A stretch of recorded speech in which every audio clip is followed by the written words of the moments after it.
दोस्तों थंबनेल देख के आप समझ गए होंगे कि आज मैं किस टॉपिक के बारे में बात करने वाला हूं। बहुत ही अलग और इम्पोर्टेंट टॉपिक है। YouTube पे इसके ऊपर बहुत वीडियोस बने लेकिन करेक्ट वीडियोस नहीं है, बहुत कंफ्यूज कर रहे हैं और कहीं कहीं पे तो बहुत गलत बातें भी इस टॉपिक से रिलेटेड बताई गई है। तो इसको मैं बहुत ही सिंप्लीफाई करके अच्छे से समझाऊंगा। लेकिन इस टॉपिक पे बात करने से पहले मैं बहुत ही इंपॉर्टेंट इंफॉर्मेशन जानकारी आपके साथ में शेयर करना चाहता हूं। दोस्तों हाल ही में मैंने अपना एक व्हाट्सएप ग्रुप बनाया है जहां पे मैं basic birth chart analysis free में करता हूं। तो लोग मुझे डेट, टाइम और प्लेस व्हाट्सएप करते हैं, मैं उनकी कुंडली का विश्लेषण करके 1.5 मिनट 2 मिनट का basic birth chart analysis audio recording से ग्रुप में डालता हूं, जिससे वो जातक और बाकी सब मेंबर्स भी सुनते हैं कि मैंने क्या बोला है, तो उनको पता चलता है कि मैं कितना करेक्ट हूं, मेरा एनालिसिस कितना परफेक्ट है। उसके बाद में अगर वो चाहते हैं तो रेमेडीज के लिए जाते हैं। रेमेडीज का चार्जेस होता है। रेमेडीज में मैं कंसल्टिंग चार्जेस भी लेता हूं और जो भी उनकी कुंडली के हिसाब से उपाय बनते हैं, स्टोन, रुद्राक्ष, उसका अलग चार्जेस होता है। तो टोटल बजट मैं बताता हूं, उनको सही लगता है तो मैं उनको कोरियर कर देता हूं, वो मुझे पेमेंट करते हैं। ये प्रोसेस है। मैं जब बेसिक बर्थ चार्ट एनालिसिस करता हूं तो मैं एक सवाल जरूर पूछता हूं कि मेरे से कंसल्ट करने से पहले आपने क्या क्या रेमेडीज करवाया है, मुझे वो बताओ। मैक्सिमम लोग दोस्तों बोलते हैं कि हमने कालसर्प दोष का पूजा करवाया है, शांति कराया है। कोई बोलता है हमने पितृ दोष का शांति करवाया है, हमने यहाँ जाके उसका शांति, उसका पूजा करवाया है। कोई बोलता है हमने किसी को चांडाल दोष है तो चांडाल दोष का शांति कराया है। कोई बोलता है हमने अलग से राहु के मंत्रों का जाप करवाया है, उसका पूजा करवाया है। कोई बोलता है हमने शनि के जाप करवाया है, उसकी शांति कराई है। तो मेरा दूसरा सवाल होता है कि उसका आपको कितना खर्चा आया। कोई बोलता है 11,000, 15,000। 2.5 साल के ऊपर हो गया, मैंने आज तक किसी को भी पूजा करने का या शांति करने का उपाय नहीं दिया है। क्यों? उसका एक एग्जांपल देता हूं कि अगर आज मैं खाना खाऊंगा, मेरा पेट भर गया, तो कल मुझे फिर भूख लगेगा। तो अगर आज आप किसी दोष का शांति करा रहे हो, किसी का पूजा करा रहे हो, तो उसका असर लिमिटेड पीरियड तक रहेगा और उसके बाद में फिर आपका वही का वही हो जाएगा। और ये बहुत लोगों से मैंने सुना है कि पूजा कराने के बाद में हमें 15-20 दिन, 1 महीना तो शांति था, फिर वापस वही सब प्रॉब्लम स्टार्ट हो गया। तो क्या हर 15 दिन में, हर 6 महीने में, हर साल आप तो पूजा इतना नहीं करा सकते, 20-20, 25-25 हज़ार खर्चा करके। दूसरी बात दोस्तों, आपको एक बहुत ही लॉजिकल बताता हूँ। पितृदोष में कोई बोलता है कि सूर्य और शनि साथ में है तो पितृदोष है। कोई बोलता है कि सूर्य और राहु साथ में है तो पितृदोष है। कोई बोलता है सूर्य केतु, कोई बोलता है शनि केतु, कोई बोलता है ये भाव में है तो है, कोई बोलता है वो भाव में है तो है। पितृदोष का कॉन्सेप्ट ही किसी को क्लियर नहीं है। सही कालसर्प दोष का, कोई बोलता है राहु केतु के बीच में सब ग्रह आ गए तो कालसर्प दोष हो गया। कोई बोलता है नहीं ये तो अर्ध कालसर्प दोष है, इसका भी आपको पूजा यहाँ जाके कराना होगा, वहां जाके कराना होगा, इतना खर्चा। और लोग जा भी रहे, करा भी रहे। दोस्तों वैदिक एस्ट्रोलॉजी में ना ये सब के बारे में इतना नहीं है जितना अभी आज हवा बना के इतना ये पूजा और शांति के ऊपर जो खर्चे हो रहे हैं, और इसका रिजल्ट्स भी नहीं है। बहुत ही बेसिक कॉन्सेप्ट है। अगर आपका कोई पर्टिकुलर ग्रह खराब है, ठीक है, तो आपको उसका लॉजिकल एस्ट्रोलॉजी रेमेडी बहुत ही अच्छे एस्ट्रोलॉजर से करवाना है, सिंपल। और उसके लिए आपको कोई पूजा शांति इतना खर्चा करने की ज़रूरत नहीं है। लॉजिकल एस्ट्रोलॉजी रेमेडीज, अभी मैं अपनी रेमेडीज़ कभी मैं यूट्यूब पे डिटेल्स में नहीं बताता हूँ, क्योंकि मैं अपने रेमेडीज़ किसी पर्टिकुलर क्लाइंट के जो मेरे से रेमेडीज़ लेता है उसके लिए ही होते हैं और उसको ही बताता हूँ। नहीं तो मैं आपको समझाता कि क्या मैं रेमेडीज़ देता हूँ, ठीक है। और अगर किसी को पूजा करवाना भी होता है तो मैं आपको वो पर्टिकुलर वैदिक मंत्र का जाप दूंगा। मैं बोलूँगा यार आप बैठ के करो, ठीक है, दिन में 10-15 मिनट लगेगा। अगर देना होता है वो भी मैं बहुत कम देता हूँ, क्योंकि किसी के पास इतना टाइम नहीं है, कोई इतना सिस्टमेटिकली कर नहीं सकता है। 2-4 दिन, 5 दिन, 10 दिन करेगा, फिर वो अपने लाइफ में कहीं बिजी हो जाएगा, फिर वो सिस्टमेटिकली कर नहीं पाएगा मंत्रों के जाप।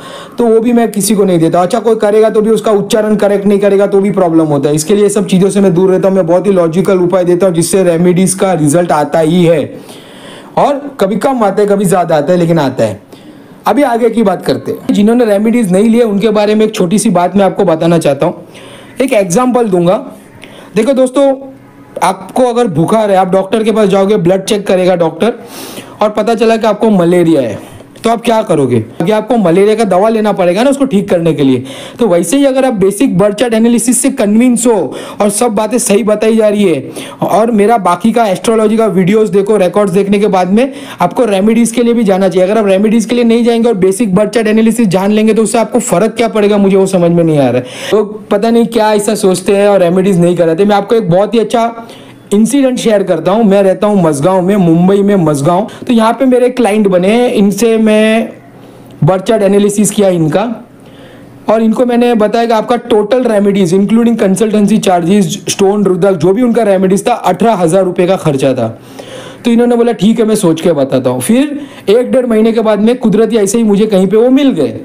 तो उन्होंने मेरे को बोला अरे आपका एनालिसिस सब बहुत अच्छा था लेकिन रेमेडीज बहुत कॉस्टली है तो मेरे से नहीं होगा। बोला ठीक है कोई बात नहीं। तो उनके गले में एक सोने का चेन था दोस्तों। अभी मेरा नज़र उस चेन पे गया तो मैंने उनसे एक सवाल पूछा। मैंने बोला ये जो आपने चेन पहना है ये कितने रुपए का रहेगा? 80-85,000 तक का रहेगा, ऐसा उन्होंने मेरे को बोला। मैंने बोला ये पहन के आपको क्या फ़ायदा हो रहा है? ये आपके गले में है, ज़्यादातर तो ये शर्ट के अंदर से दिख भी नहीं रहे, इससे आपको रिजल्ट्स क्या मिल रहा है मेरे को आप बताइए। जबकि 18,000 का खर्चा करके रेमेडीज लेके आपको बहुत पॉजिटिव रिजल्ट्स आएगा। जो भी पर्टिकुलर प्रॉब्लम है उससे हिसाब से कैलकुलेट करके रेमेडीज दी जाएगी तो उसमें आपको कहीं ना कहीं इंप्रूवमेंट होगा। यहाँ पे क्या होता है कि दोस्तों कभी किसी का नेगेटिव दशा या नेगेटिव इन्फ्लुएंस होता है प्लेनेट का तो सही चीज समझ नहीं पाता इंसान। तो यही मैं आपको समझाना चाहता था कि basic birth chart analysis free है, वो आप कराइए उससे, लेकिन उसका मकसद क्या है फ्री करने का कि आपको पता चले कि मेरा एनालिसिस कितना करेक्ट है और अगर आपको सही लगे तो रेमेडीज के लिए आप जाएं आगे तो आपको कहीं ना कहीं पॉजिटिव रिजल्ट्स है। सिर्फ जानने से कुछ नहीं होगा, उसका रिजल्ट्स भी आना जरूरी है।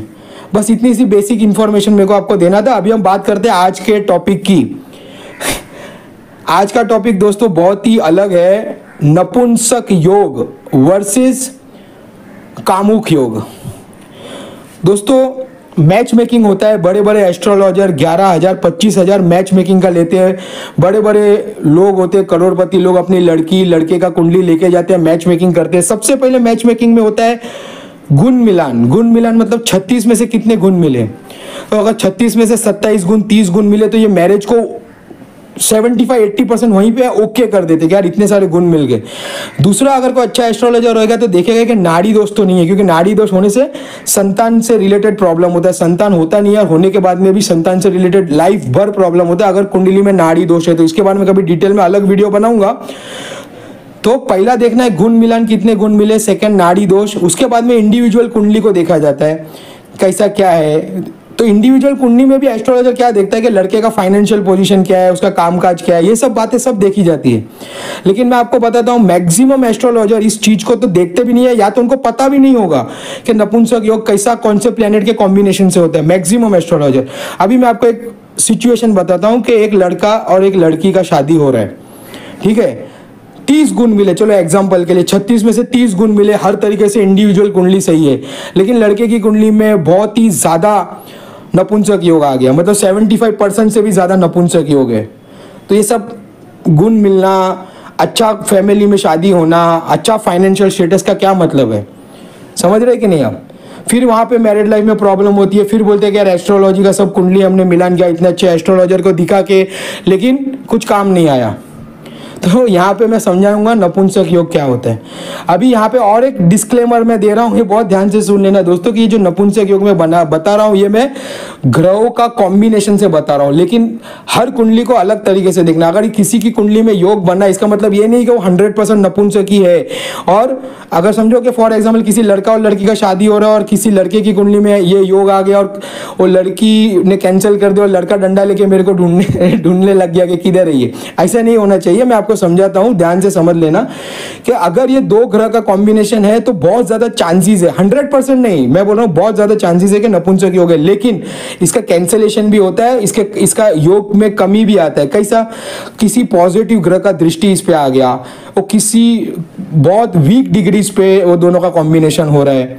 ये बहुत सारे कॉम्बिनेशन है, इसके कौन से नक्षत्र में वो ग्रह बैठे हैं, कौन से राशि में बैठे हैं, तो पर्टिकुलर इन डिटेल में कुंडली एनालिसिस कर ही हम जान सकते हैं। लेकिन ये मोटा मोटी ये दोनों ग्रह का युति है तो समझ लेना कि ये योग तो है। अब ये कितना % स्ट्रांग है उसके लिए बाकी सब डिटेल्स भी देखना पड़ेगा। तो ये एक डिस्क्लेमर आप जरा समझ लेना, उसके बाद में मैं आगे की बात करूंगा। तो पहले बात करेंगे हम लोग नपुंसक योग की। नपुंसक योग दोस्तों ध्यान से सुन लेना और समझ लेना, दो ग्रह की युति से बनता है। अगर ये दो ग्रह आपकी कुंडली में साथ में बैठे हैं और अगर ये दो ग्रह आपकी कुंडली के फर्स्ट हाउस में या 7th हाउस में बैठे हैं तो बहुत ज्यादा चांस, मतलब 70% से भी ज्यादा चांस है कि नपुंसक योग बना रहे हैं। फर्स्ट हाउस में देखो, आप स्क्रीन पे देख सकते हैं, मैंने सर्कल किया है first house 7th house. Through out video में आप स्क्रीन पे देखिए, आपको पता चलेगा कि मैं क्या क्या बोल रहा हूँ, सब एडिटिंग में आपको क्लियर दिखाई देगा। फर्स्ट हाउस कुंडली का पहला भाव होता है जो हमारा शरीर होता है, और 7th हाउस हमारी लाइफ पार्टनर का भाव होता है, हमारे लाइफ पार्टनर का शरीर होता है। तो फर्स्ट हाउस में अगर ये दोनों ग्रह साथ में बैठ गए या 7th हाउस में तो बहुत ज्यादा चांसेस होता है। इसके अलावा और किसी हाउस में बैठे तो चांसेस कम होता है, प्रोबेबिलिटी कम होता है, लेकिन फिर भी ये योग होता जरूर है, क्योंकि दोनों के बीच में डिग्रीज का डिफरेंस बहुत ही कम है। जैसे कि पहला ग्रह समझो 10 डिग्री का तो दूसरा ग्रह 12 डिग्री का, दोनों के बीच में खाली 2 डिग्री का डिफरेंस है, तो बहुत क्लोज कंजंक्शन में आ गए, तो भी ये योग होता है। तो ये कौन से 2 ग्रह है? तो ये 2 ग्रह का नाम है शनिदेव और बुध देव। जी हाँ दोस्तों, अगर शनि और बुध आपकी कुंडली में फर्स्ट हाउस में या 7th हाउस में युति बना के साथ में बैठे हैं तो आप समझ लीजिए कि ये बहुत ज्यादा चांस है कि ये नपुंसक योग यहाँ पे बन रहा है। ये फर्स्ट हाउस और 7th हाउस में नंबर कुछ भी लिखा हो, लेकिन जो मैं सर्कल किया हूं ऊपर जो है वो फर्स्ट हाउस है और नीचे बरोबर उसके ऑपोजिट नीचे 7th हाउस है। नंबर यहाँ पे 1 से लेके 12 तक कुछ भी लिखा होने दो, समझ रहे हैं आपको।